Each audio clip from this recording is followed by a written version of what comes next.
Hi folks, Richard here. Just a little plug for my blog, Facts for Working People, URL weknowwhatsup.blogspot.com.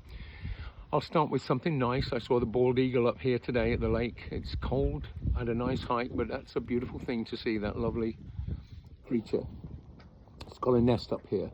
But anyway, I wanted to comment a little bit on the Minneapolis events and the murder of this woman by the thugs, the masked thugs that they sent 2,000 of these masked thugs into Minneapolis. Hunting for immigrants is what the excuse. We know it's not that. It's the increased activity of an oppressive state. It's going to continue. It will reach deep into the trade union movement and so forth, and I wanted to touch on that. In 1934, there was a general strike in Minneapolis. 40,000 workers were on the streets of that city, open battles with the police. There were 3 general strikes in America at that time in 1934, Minneapolis, Toledo, and also the San Francisco general strike, and they were all led by socialists or communists. The Toledo was I think it was a religious grouping, but the left-wing religious grouping, the Muskyites, I don't know too much at this moment. I'm just speaking off the top of my head here. But wouldn't it be lovely to see another general strike in Minneapolis? And this is what I posted on Facebook to get that to remind us of our history. A general strike in Minneapolis, taken up in other cities, just like that happened in 1934. Of course, there is a lot of opposition to that. There'll be the Democrats will try and soften it. The trade union leadership will try and soften it, and also all sorts of liberals. But that is something we need to happen. It would be a great thing to see it happen in Minneapolis after since 1934, almost 100 years. Just short of 100 years. And I wanted to say to my friends in California, in relation to the labor movement, and I don't focus entirely on the labor movement, I don't ignore them, and some lefties ignore them because they look at the leadership. They don't even think that the trade unions are trade unions, and they see the leadership, and they think that, well, some of them will just turn to them because they've read the right book and say, come join us, we've got the answer. But the relationship between members and leaders is complicated.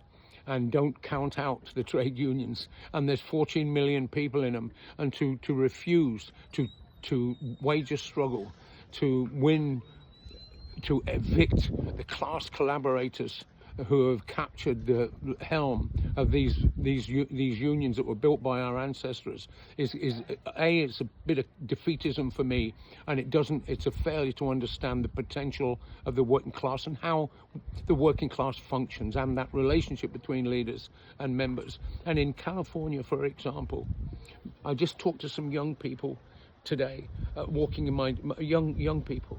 Didn't know about the murder in Minneapolis. They certainly know nothing about trade unions, and that's the fault of the trade union leadership. I gave them my card with Debs on it, 2 young American women. And in California, 3 million workers are affiliated to the organized labor, 700 or 800,000 in LA alone, and California is the 4th largest economy in the world. Don't tell me. I used to think that a movement would start inside it. It doesn't really matter whether it does or whether it doesn't. I've changed that position a little bit. But one way or another, the organized labor will be engulfed in the struggles ahead, and organized labor has real power, and that the combination of inside and outside will play a huge role. And so the other thing I wanted to say is I believe we have to point that out. That power out, that potential power, and the obstacle to that power being released, which is the trade union officialdom. And if you look at in the teacher strikes, there was potential there. There's one other element that could play a role. There was potential there.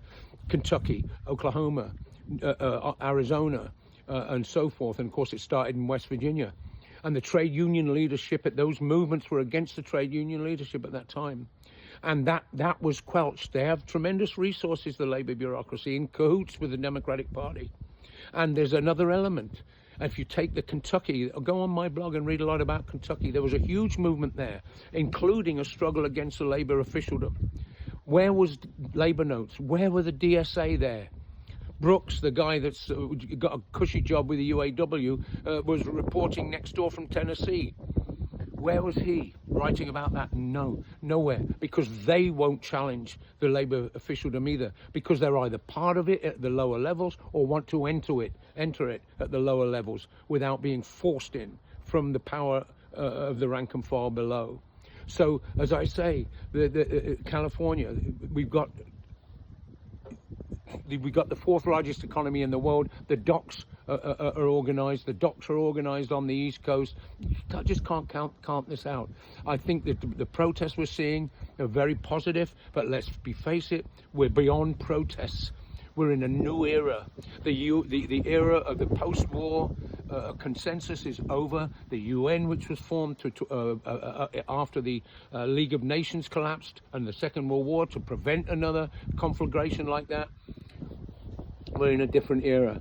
I told these young women, you can't not take note of these things. You've got to be a little more observant and see what's happening. And of course, I gave him my card and told him to visit my blog and so forth. Anyway, I've had a nice hike. Saw the bald eagle, the beauty of nature.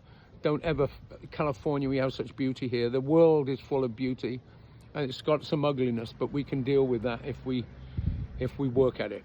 All right, Richard, talk to you later.